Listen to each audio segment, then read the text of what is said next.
2018年9月 ，NVIDIA 发布了全世界第一款硬件支持光线追踪的显卡 RTX 2080，依托于 RTX 光追显卡以及微软发布的 DirectX Ray Tracing API， 终于让诞生了50多年的光线追踪技术可以在游戏中与玩家见面了。那么什么是光线追踪呢？我们为什么要在游戏中使用光线追踪呢？开了光追之后，为什么游戏的帧率会比不该光追要低很多呢？这一期刀客就来给大家介绍一下实时光线追踪的一些知识，填一下 PS5 那期挖的一个小坑，免得大家总是说刀客你只挖坑不填坑。那么大家坐稳扶好，咱们马上开始吧。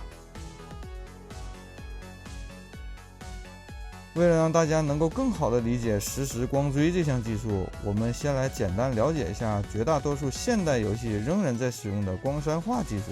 光栅化从广义上来说，就是把一个矢量图转化成位图的过程。矢量图就像 Flash 动画那样，是由数学公式描述的图像，它可以被无限放大，而不会出现锯齿和马赛克。而位图是由一个一个像素拼接组成的图像，放大后就会出现锯齿和马赛克。现代游戏使用的光栅化技术，就是把用数学坐标描述的一大堆三角形组成的游戏场景，根据玩家摄像机的位置以及视角等参数，计算出这些三角形在屏幕上覆盖到了哪些像素点，然后再使用光源、材质等信息来计算这些像素点的颜色，从而绘制出游戏的画面的。光栅化渲染管线通常需要的计算量不大，而且对于同一批次提交给 GPU 的三角形来说，三角形内部每个像素所需要的计算量都不会有太大的差别，因而非常适合进行大批量的并行计算，从而达到非常高的执行效率。所以光栅化技术在实时渲染的游戏领域一直都处于主导地位。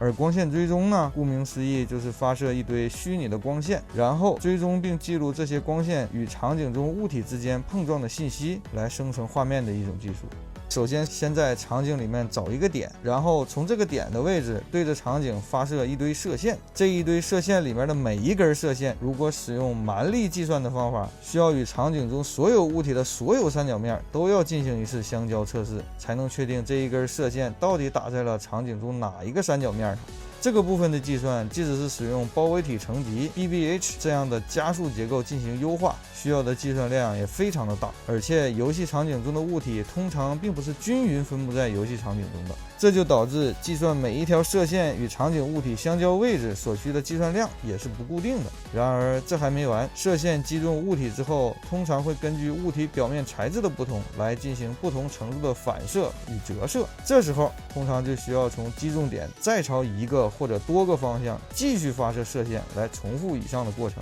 然后根据射线走过的路径计算出每条射线所携的亮度、颜色以及可见性等信息，最后再拿着这些信息使用一些图形学的算法，最终计算出画面中每个像素的颜色。大家从上面的描述中不难看出，使用光线追踪来绘制游戏的画面，不仅所需的计算量比光栅化要大很多，内存或显存的需求比光栅化也要高很多。因为光追与光栅化不同的是，光栅化可以把场景分割成一系列单独的几何体，这些单独的几何体又可以被一个一个的提交给 GPU 进行绘制，而光线追踪从原理上就要求场景中所有的几何体都必须提前放入内存或显存中，才能参与相交测试。所以一直以来，光线追踪都被应用在渲染图片或者影视特效这种纯离线渲染的领域，直到2009年 NVIDIA 推出了 Optics 框架，可以在GPU 上大批量的并行处理多条光线的光追计算，从而显著提升了光追计算的效率。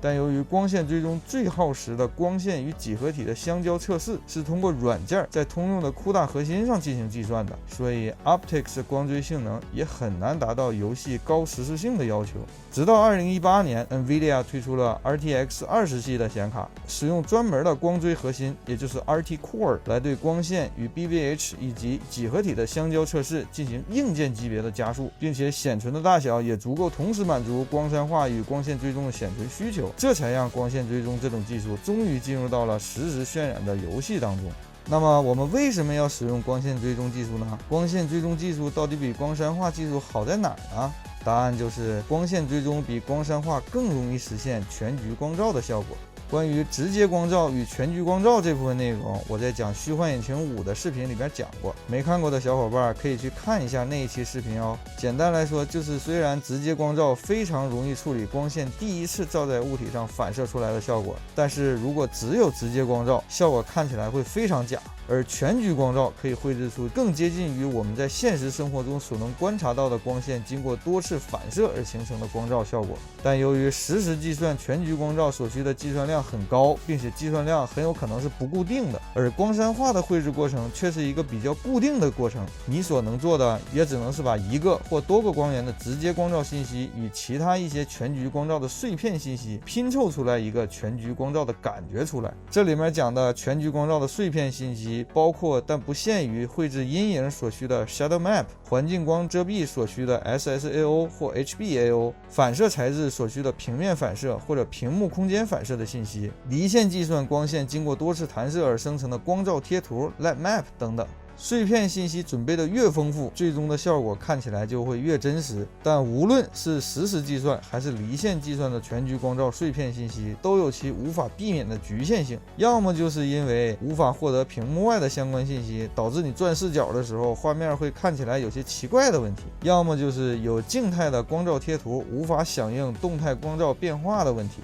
而光线追踪的优点就是可以用一个非常自然的方式来计算出全局光照的效果，这是因为你眼睛看到的所有东西都是光线经过各个物体的反射，最后到达你眼睛的结果，而光线追踪的整个流程就是在模拟光线在游戏场景中行进的路径，自然也就很容易的实现全局光照的效果了。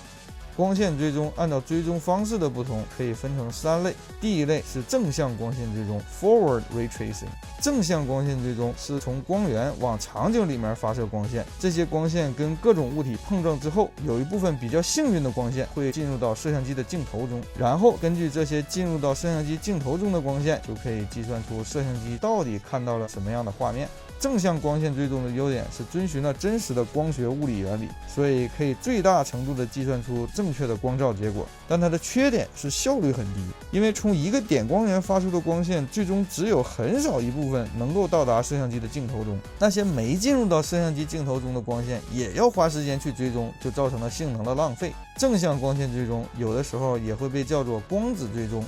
第二类是反向光线追踪 Backward Ray Tracing。反向光线追踪是从摄像机往场景里面发射光线，通过追踪这些光线从摄像机到达光源的路径来计算出摄像机应该看到的颜色。反向光线追踪的优点是计算效率比较高，不会像正向光线追踪那样去追踪一些最终用不到的那些光线的路径，但缺点是无法处理比较复杂的光路，例如反向光线追踪无法计算玻璃杯或者透镜产生的那种焦散的效果。反向光线追踪的一个典型例子是路径追踪 Path Tracing。 路径追踪的原理用简单几句话来讲，就是使用蒙特卡洛的思想，从一个像素发射多条光线，击中物体后，光线会根据击中的不同材质来选择性的随机反射到其他方向，继续追踪光线，最后综合所有光线的信息，计算出该像素的颜色。第3类是混合光线追踪 Hybrid Ray Tracing。既然正向追踪和反向追踪各有优缺点，那把2种方法结合一下不就行了吗？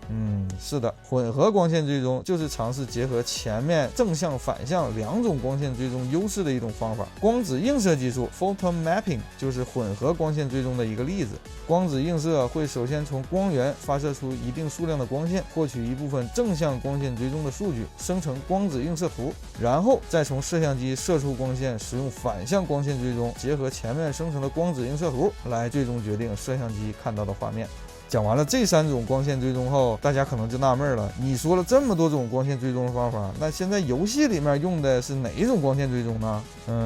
这个问题嘛，如果说正统的正向反向混合光追技术是一台德国保时捷的话，大部分游戏中使用的各种光追技术就相当于是一台众泰保时捷。虽然从外观上远看这2者确实没有太大的区别，但是你如果进到这2台车里面去对比一下它俩用的零件，你就能看出来这2台车的质量还是稍微有点差别的。正统的光线追踪大多应用在渲染照片级的静止画面或者制作影视特效之类的离线渲染器中。这些离线渲染器会为每一个像素都发射大量的光线，从而获得非常真实、干净、漂亮的结果。但是在实时渲染的游戏当中，为每一个像素都发射大量的光线，将会严重降低游戏的帧率。所以游戏开发者们想到了另一种混合光线追踪的方法，也就是使用光栅化和光线追踪相结合的混合光线追踪。这种游戏中的混合光线追踪使用光栅化绘制的画面做基础，然后使用光线追踪生成一些额外的信息，再去给画面锦上添花。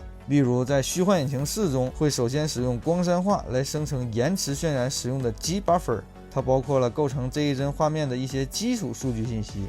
关于什么叫延迟渲染，什么叫 G buffer， 如果大家感兴趣的话，后面我也可以给大家来讲讲。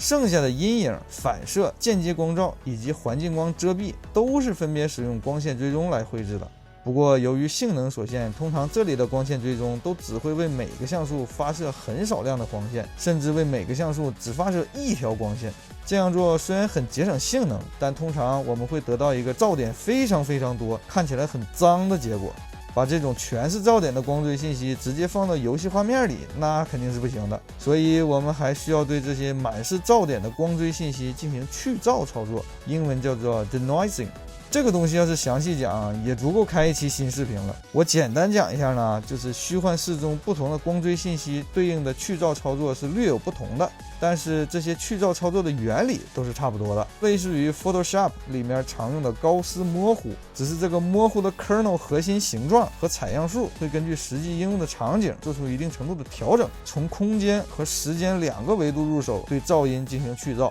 例如对光追阴影的去噪操作中，去噪模糊的核心会根据光源的位置与方向，以及投射阴影物体与接收阴影物体的距离与方向等等参数进行调整。此外，还会根据多帧光追阴影的结果去进行多帧累积去噪，最终获得一个非常柔和的阴影效果，十分接近为每个像素都发射2048条射线进行离线渲染所获得的真实结果。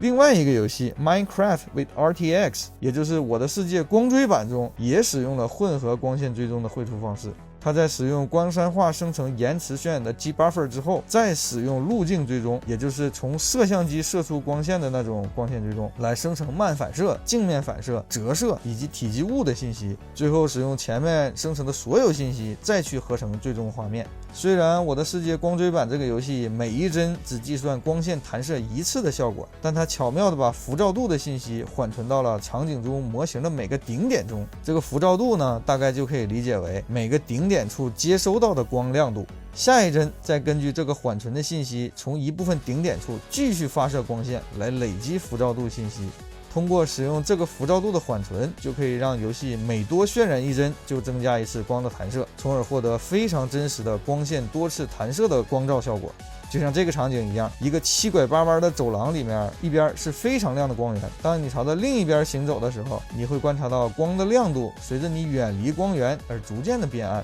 这就是光线多次弹射形成的间接光照所带来的真实感。虽然游戏经过这么多年的发展，终于迎来了实时光追这项技术，但游戏中的实时光追大多只能发射数量较少的光线，跟离线渲染那种发射好几千条光线的做法根本没法比，只能通过对少数光线进行光追，然后再对结果进行去噪，才能获得一个看起来还 OK 的效果。对光追结果进行多次纹理采样所消耗的性能，虽然比发射几千条光线要省很多，但多次纹理采样也是很消耗 GPU 性能的。再加上光追过程中每一条光线所需的计算量并不一定相同，算得快的光线可能还要等待它周围一圈算得慢的光线都算完之后，才能返回光追计算的结果。所以大部分游戏开了光追，帧率直接减半也就不奇怪了。好了，相信大家看到这儿，应该已经对光线追踪的基本原理以及游戏中是如何使用光线追踪技术有了一个基本的认识。再往深了讲，实际的 DXR API 是怎么用的，恐怕那就只能程序员才能听得懂了。但是如果你们真想听的话，后面我也可以给大家讲讲 DXR 这个 API 使用起来到底有多么的复杂和反人类。如果您喜欢我的视频，可以帮忙点赞、收藏、转发、投币。你也可以订阅我的频道，第一时间收看我的视频。如果您对我的节目有什么意见和建议的话，也欢迎在私信或者评论中告诉刀客。那么感谢大家收看，咱们下期再见啦，拜拜。